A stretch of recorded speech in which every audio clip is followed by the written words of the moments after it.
told me he'd met someone special, someone he wanted to bring home. So why did his voice shake when he said it?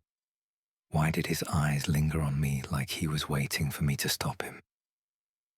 This isn't just another yaoi manhwa or BL webtoon story. This is about love that shouldn't exist, and the one line we both knew we were about to cross. My name's Han Ji-woo, 24, broke, and living in a cramped apartment that smells like ramen and regret. My brother, Han Seok-min, on the other hand, well, he's everything I'm not. He's rich, successful, charming in that quiet, untouchable way that makes people turn when he enters a room. The kind of man whose shirts are always perfectly pressed, whose words carry weight, whose eyes can make you feel seen or small. When our parents died, everything changed. I was 17, too young to understand the full weight of loss, too scared to face it alone.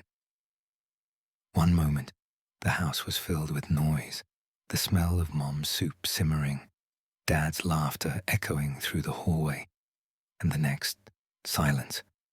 Heavy, endless silence. And in that silence stood Han Seok-min, my older brother. 26 at the time, dressed in black, face blank and unreadable, while everyone around us cried. He didn't. He couldn't. He was the one who signed the papers, who accepted condolences, who made the decisions I didn't even know existed, the kind that turn a person into an adult overnight. He handled the funeral, the debts, the house, even my tuition. When I say he took care of everything, I mean everything. He sold our parents' car to pay for my college entrance fees. He worked double shifts just so I could keep painting, the only thing I was ever good at. He cooked, cleaned, made sure I took my medicine when grief made me sick, and I never heard him complain, not once. Maybe that's why I've always felt this unspoken connection to him, something deeper than gratitude, stronger than blood. It wasn't romantic back then, not even close. It was more like gravity, something invisible, constant, pulling me toward him no matter how far I drifted.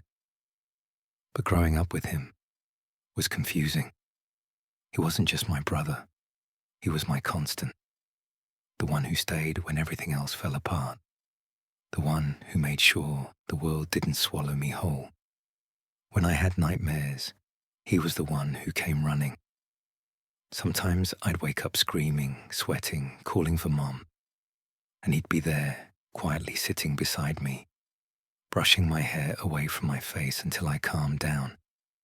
When I forgot to eat because I was too busy painting, he'd appear with a plate of food. "You're not starving yourself for art," he'd scold, but the corners of his lips would twitch, betraying that small, proud smile. When I failed my first competition, he stayed up with me the whole night, telling me that talent didn't define worth, that the world had room for second chances. And when I got into university, the art program I thought was out of reach, he cried. Not loud, not messy, just one tear sliding down his cheek before he turned away. That's the thing about Seok-min. He was always composed, always in control. But every now and then, I caught glimpses of the man behind the mask, the exhaustion in his eyes when he thought I wasn't looking, the way he rubbed his temples late at night when bills piled up, the small sighs he let out when he thought no one could hear. He carried too much, and I was too young to see it then. Sometimes, I wonder if he ever hated me for it, for being the reason he had to grow up too soon, for being the burden he could never put down. But he never said it. Instead, he said things like, "Don't worry about money. Just focus on your art. Don't apologize for existing. I promised Mom I'd take care of you." And he did. He really did. But somewhere along the way, taking care of me became something else. It started small, like how his hand lingered a second too long when he patted my shoulder, or how his eyes softened when he looked at me. In that way, people look at something fragile, something they can't bear to lose. At first, I told myself I was imagining it, that it was just affection, the kind built from shared grief. But as I got older, the air between us started to change. He'd wait for me after class, standing by the campus gates, dressed too neatly for the crowd of students rushing past. My friends would tease me, "Is that your brother or your bodyguard?" They'd laugh. I'd roll my eyes pretending it didn't bother me, but it did, because part of me liked it, the way he looked at me like I was something precious. And part of me hated it, because it made me feel things I wasn't supposed to feel. Sometimes I'd wake in the middle of the night to find him asleep on the couch, still wearing his tie, a half-finished cup of coffee on the table. I'd cover him with a blanket, fingers brushing his hair back, and every single time, I'd have to stop myself from lingering, from memorizing the shape of his face, the line of his jaw, the softness that only showed when he slept. That's when I started to realize something dangerous. I didn't just love him. I needed him. He was my safety and my undoing all at once. As years passed, things got worse, or maybe clearer. I couldn't tell anymore. He'd get jealous when I went out with friends. He'd frown when I talked about dating. And when I brought home my first boyfriend, his reaction was quiet, cold. "I don't trust him," he said. "You don't even know him," I shot back. He didn't answer, just walked away. A week later, that boyfriend dumped me, said he couldn't handle the drama, and somehow I knew exactly who to blame. That night, I yelled at him for the first time. "Why do you care so much?" I shouted. He just stared at me, eyes unreadable. "Because I do," he said softly, "more than I should." Those words, they stayed with me. He never repeated them, never explained what he meant. But after that night, things were different. He'd still wake me for breakfast, still nag me to take vitamins, still pretend nothing had changed. But his silences were heavier. His glances lingered longer. His smiles felt sadder. And then came the night of my graduation. The ceremony ended. Friends went out to celebrate. But he insisted we have dinner, just the two of us. A quiet restaurant by the river, candlelight reflecting off the glass. He looked at me across the table and said, "I'm proud of you." Simple words. But his voice, it trembled. "I couldn't have done it without you," I said. He smiled faintly. "That's the problem, Jiwoo. You never learned how to live without me." I laughed it off, thinking he was teasing. But later, when he drove me home, he didn't say a word. At the doorstep, I turned to thank him. He reached out, maybe to fix my collar, maybe to stop me from walking away, but his fingers brushed my skin, and for one heartbeat, neither of us moved. It wasn't a kiss. It wasn't anything close. But it was enough to leave me wide awake all night, wondering what would have happened if I hadn't stepped back. After that, I tried to create distance. I moved out, got a small job at an art gallery, told myself I was building a life. But every time I saw him, every time his name lit up my phone, it felt like gravity again, pulling me back to the place I swore I'd left behind. And maybe that's the cruelest part of all, loving someone you're not supposed to. Because even if you don't act on it, it eats at you quietly, reshaping everything until even the most ordinary moments feel dangerous. When our parents died, I thought I'd lost everything.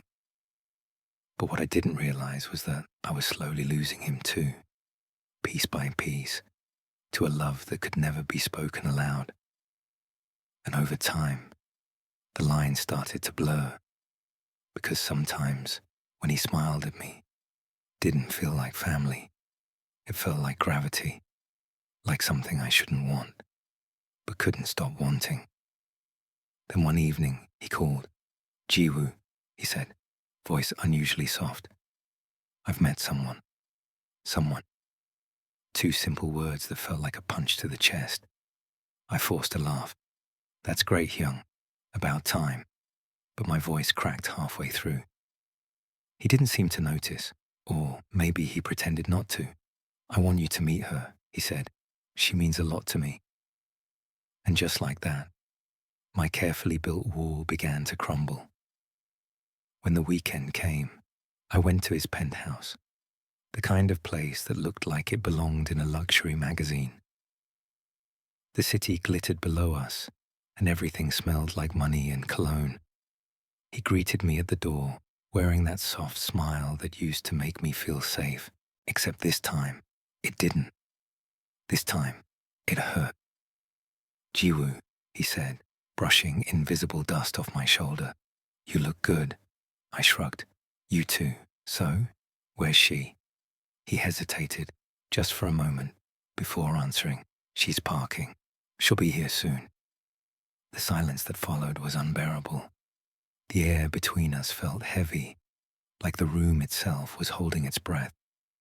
He poured us wine, his movements deliberate, practiced, as if keeping busy might somehow keep everything from breaking. He asked about work, about my new apartment, about whether I was still painting. Small talk, meaningless, careful sentences that danced around everything real. I answered politely, matching his tone. Two actors, playing roles we both hated, pretending the distance between us wasn't suffocating. But I could feel it, that familiar tension lurking beneath every word, every glance, the same tension that had haunted us for years. He looked tired, older. The faint lines around his eyes had deepened, and for the first time, I noticed the silver glint in his hair. He traded his old worn sweaters for a crisp button-up. His sleeves rolled just enough to show the veins on his forearms. It should have been comforting, seeing him stable, composed, the way he always was. But instead, it hurt, because I knew the composure came with a cost, and I knew I was part of the reason he'd learned to hide so well. "Do you like your new job?" he asked, swirling the wine in his glass without meeting my eyes. "It's fine," I said. "Long hours, but it keeps me busy." "Busy is good," he murmured. I wanted to laugh. Busy. That's what people say when they're trying not to feel lonely. He asked about my friends next, about the people I spend time with. I told him about Minho, my co-worker, funny, easygoing, always dragging me out for coffee breaks. He nodded, but something flickered in his expression, a small, almost imperceptible tightening of his jaw. And then he said it, too casually to be casual. "Are you seeing anyone?" The question hung there, between us. The air shifted. I forced a smile. "No, not really." He nodded again, but his fingers tapped against the glass. Once, twice, 3 times. A habit he'd never had before. I wanted to ask him the same question, but I didn't. Maybe I was afraid of the answer. Maybe I already knew. That's when the doorbell rang. The sound sliced through the stillness, sharp and unexpected. He froze. The faintest tremor passed through his hand as he set his glass down. For a second, he didn't move. Then slowly, he exhaled. The kind of breath people take before walking into a storm. I watched him cross the room, my pulse suddenly uneven. He straightened his shirt, adjusted his collar, smoothed his hair. All the small gestures of a man preparing. Not for company, but for exposure.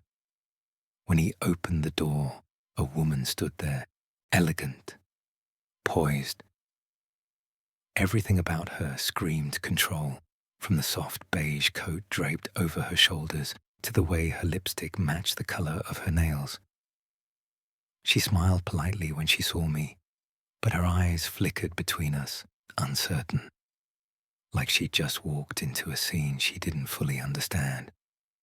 "Sorry, I'm late," she said, stepping inside with practiced ease. "Traffic was awful." He smiled, that polite, distant smile I'd only ever seen him use at formal events. "It's fine," he said softly. "You're here now.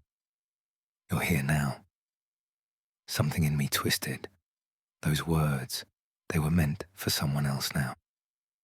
She turned to me and extended her hand. "You must be Jiwoo," she said.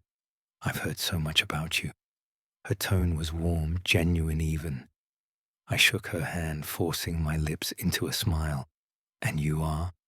"Oh," she said, glancing at him with a small laugh. "He didn't tell you? I'm Su-ah."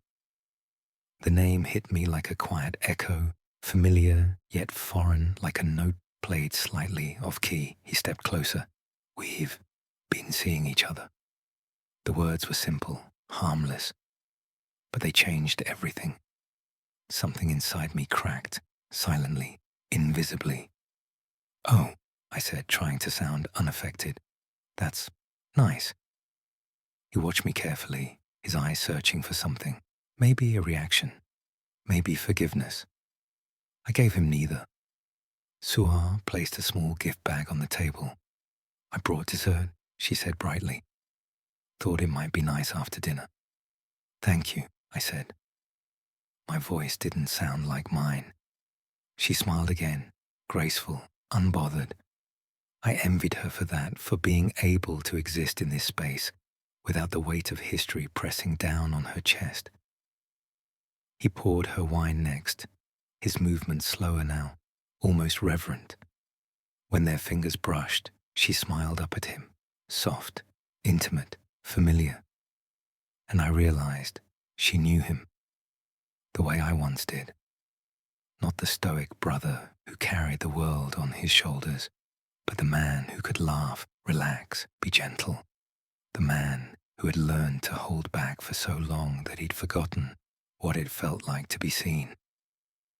Watching them felt like watching something sacred I was never meant to witness. Dinner was polite, too polite. She asked about my art, I answered. He laughed at her jokes. I pretended not to notice how easily they fit together. At one point, she leaned across the table to wipe a grain of rice from the corner of his mouth. He froze, just for a heartbeat, before smiling awkwardly, murmuring a quiet thanks.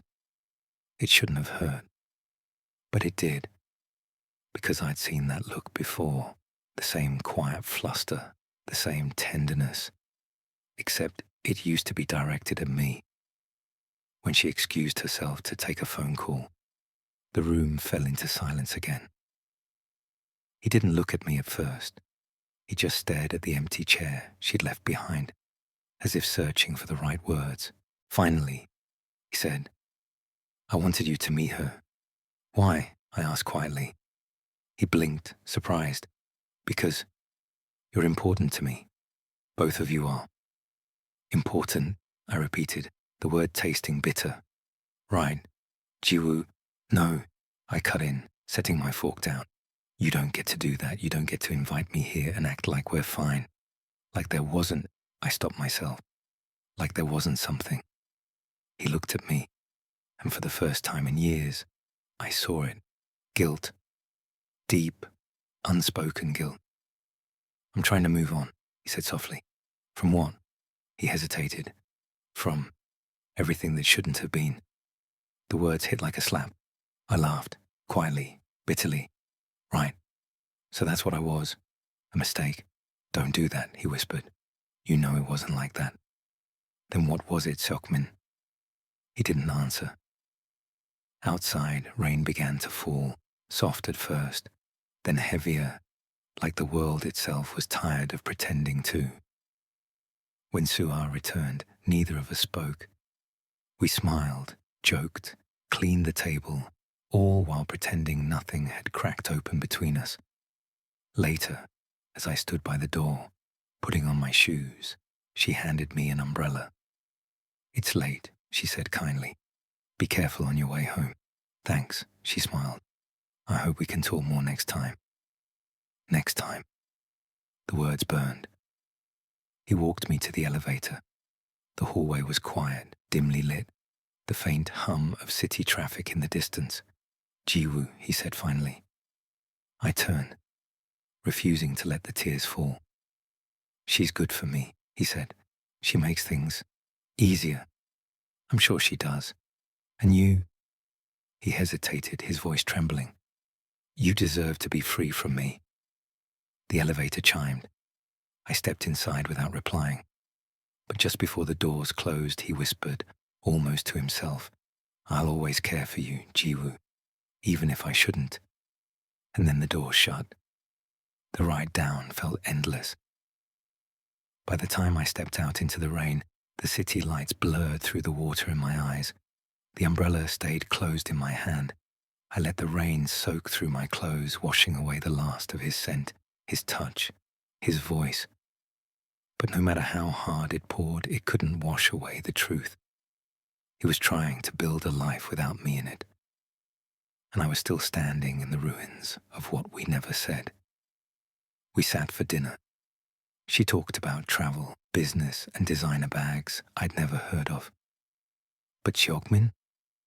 He barely looked at her. Every time she spoke, his gaze would wander. To me. To the way I held my chopsticks. To the tiny scar on my hand. To the place where my shirt slipped off my shoulder. It wasn't imagination. It wasn't brotherly. It was something else. Halfway through the meal, she laughed and said, "You two seem close." It was a simple observation, harmless on the surface, but the way she said it carried something else. Curiosity, and maybe, just maybe, suspicion. He smiled faintly, the kind of polite smile he used when words felt dangerous. "We've always been," he said, his voice low, careful, rehearsed. But I noticed the way his hand, resting under the table, curled into a fist. A small, silent reaction, invisible to her, but not to me. Because I'd learned to read him like language itself, I wanted to look away, to pretend I hadn't noticed. But my gaze stayed fixed on that clenched hand, on the tension running up his arm, the faint tremor that betrayed the calm mask he wore so perfectly. Suar didn't notice. She was too busy talking about her work, her colleagues, the charity gala she'd be attending next week. Her words filled the room, bright and effortless, like music that didn't quite fit the mood. He nodded at all the right moments, added a word here and there, a compliment, a laugh, a nod. But his eyes, they weren't really there. They kept drifting toward me. Every time he did, he'd catch himself, glance back at her, as if reminding himself which world he was supposed to belong to now. I tried not to care. I really did. But every look, every stolen second made it harder to breathe, because we both knew what lay beneath that silence, the things we never said, the boundaries we pretended to draw but crossed every single day in our hearts. The wine didn't help. 3 glasses in, and the air felt heavier, warmer, too close. At one point, Suar leaned forward, laughing softly at something he said. Her hand brushed his arm, a casual, affectionate gesture. And yet, I saw the way his muscles stiffened, the way his eyes flickered, just for a heartbeat, toward me, as if gauging my reaction. I smiled, forced, tight, pretending not to care when it felt like someone had driven a knife right under my ribs. Dinner dragged on like that, slow, polite, excruciating. Every word, every laugh felt like it existed in a world I didn't belong to. And when it finally ended, she rose from her seat, excusing herself with a charming smile. "I'm sorry, I just got a message from the office, she said, glancing at her phone. Something urgent. He stood too quickly. Of course, let me call you a car. Oh, no need, she replied, waving him off gently. It's close by. I'll walk. She turned to me, her expression soft. It was nice meeting you, Jiwoo. You too, I managed. Her perfume lingered as she slipped her coat on, delicate, floral, almost too sweet. She pressed a quick kiss to his cheek before heading for the door. And then she was gone. The moment the door shut, silence crashed over the room like a wave, heavy, sharp. I could almost hear our hearts beating in sync, uneven, too fast, too raw. He didn't move for a long time, just stood there, staring at the door as if he could still see her shadow through it. Then slowly, he turned. Our eyes met. For a heartbeat, neither of us spoke. There were too many things trapped between us, years of restraint, of pretending, of being everything we weren't supposed to be. Finally, he broke the silence. She's nice, he said quietly. Yeah, I said. My voice came out rough. She seems it. He nodded, rubbing the back of his neck, a nervous habit he'd never lost. She's good for me.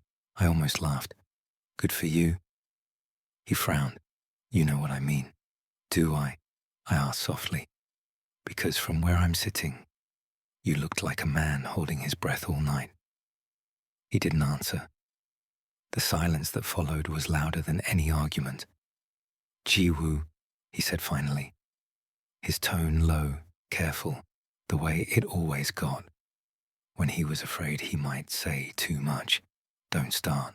I'm not starting anything, I said, just wondering why you keep pretending. His eyes snapped up to mine. Pretending what? That you're happy. The words hung there, sharp and trembling. His jaw tightened.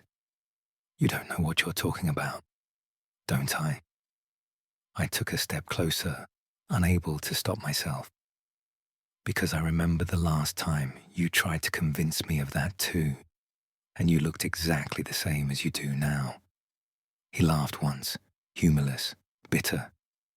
You always think you know everything. No, I whispered, just you. Something in his expression faltered then. For the first time that night, his mask cracked, just enough for me to see what was underneath. Exhaustion, longing, fear. He turned away, running a hand through his hair. You should go home. Why? I asked. So you can keep lying to yourself in peace. He whirled around, eyes dark. Enough. The sharpness in his tone made me flinch. He never raised his voice at me, not once. He took a breath, his voice softening. Please, don't make this harder. Harder, I repeated, my throat tightening. You think this is easy for me, sitting here watching you. Watching me what? He cut in. Move on? I froze. He took a step closer, his eyes fierce now. Not angry, just desperate. What did you expect, Jiwoo? That I'd wait? That we'd just, what? Stay trapped in that moment forever? I couldn't answer, because the truth was, maybe I did expect that. He shook his head, exhaling shakily. You're my brother. The word hit harder than it should have. Brother. It was supposed to be a comfort, but it sounded like a sentence. I know, I whispered. No, he said, voice breaking slightly. You don't. Because if you did, you'd stop looking at me like that. I laughed, soft, bitter. Like what? Like I'm someone you're allowed to want. The words cut deep. Not because they were cruel, but because they were true. The distance between us felt unbearable now. I could smell the faint trace of wine on his breath, the warmth of his skin from across the room. For a second, neither of us moved. Then, as if drawn by something beyond logic, he took a slow, hesitant step forward. And I didn't back away. Jiwoo, he murmured, don't. But his voice didn't sound like a warning. It sounded like a plea. Then stop looking at me like that, I whispered. His eyes flickered. Pain, guilt, longing, all tangled together. We stood there, the space between us small enough to destroy every boundary we'd ever built. The clock ticked softly in the background, the only sound in a world that suddenly felt too still. I could feel the pull, that familiar, dangerous gravity, the one that always existed between us, even when we tried to ignore it. He reached up, slowly, almost unconsciously, his fingers brushing against my jaw. The touch was so light, I could have imagined it. But I didn't. I can't, he whispered. I know, I breathed, but you already are. His hand trembled. You should leave. I should, I said, but I won't. For a moment, everything stopped. The years, the rules, the names we gave each other, all of it dissolved. And then, just as suddenly, he pulled his hand back, eyes wide, breathing uneven. He stepped away like the touch had burned him. I can't lose you, he said. Not like this. Not because of this. You already did, I said quietly. The silence after that was devastating. Finally, he turned toward the window, shoulders tense. Go home, Jiwoo. Please. I watched him, the man who'd been my protector, my anchor, my everything, and realized something awful. He wasn't asking me to leave because he didn't feel it. He was asking because he did. I picked up my coat, trying to steady my breath.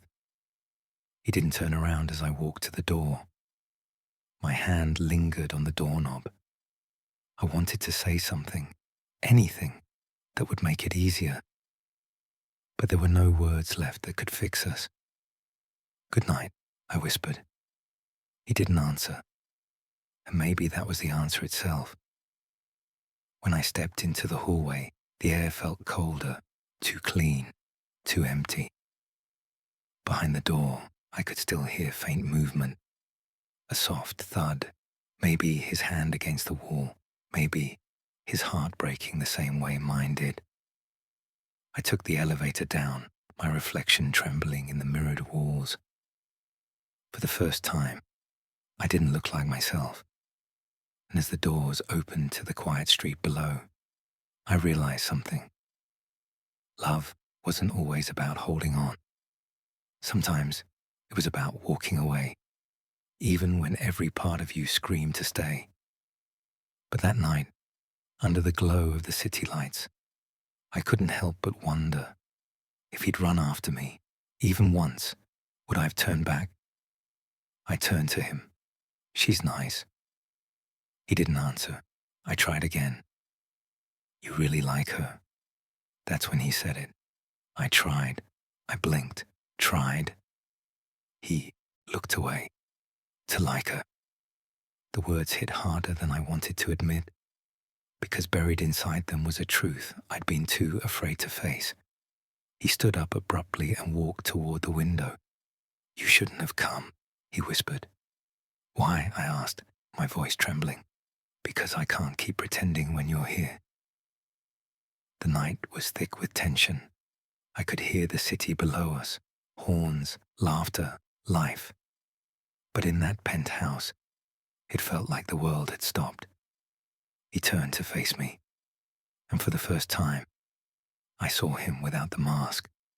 Not the businessman, not the older brother, just a man, exhausted, breaking, and in love with the one person he shouldn't be. Jung, I whispered. He closed the distance between us. One step, then another. His hand reached up, hesitated mid-air, then brushed against my cheek. It burned, not from touch, but from everything it meant. I shouldn't, he said. Then don't, I breathed. But neither of us moved, because deep down, we both knew it was too late. The space between us disappeared, and for one impossible, forbidden second, his forehead rested against mine. His breath trembled. Tell me to stop, he whispered. I couldn't, because every part of me was screaming the opposite. Then, just as suddenly, he stepped back, eyes wide, shaken, Go home, he said, before I ruin everything. I didn't sleep that night. His words echoed in my mind, looping like a curse. He didn't call, didn't text, didn't explain. Weeks passed and the news came quietly. He'd ended things with her. No one knew why. When I saw him again months later at our parents' memorial, his eyes met mine across the stone steps. No words, no apologies. Just that same silent gravity that had always pulled us together. Maybe love like ours isn't meant to be understood. Maybe it's meant to stay hidden, like a secret between two hearts that beat too close. What did you feel after hearing this story? Heartbroken? Confused? Or quietly rooting for them anyway? Tell me in the comments below. And if you love BL webtoons, yaoi love stories, and emotional manhwa summaries like this one, make sure to like, subscribe, and check the description for full story links and more BL recommendations.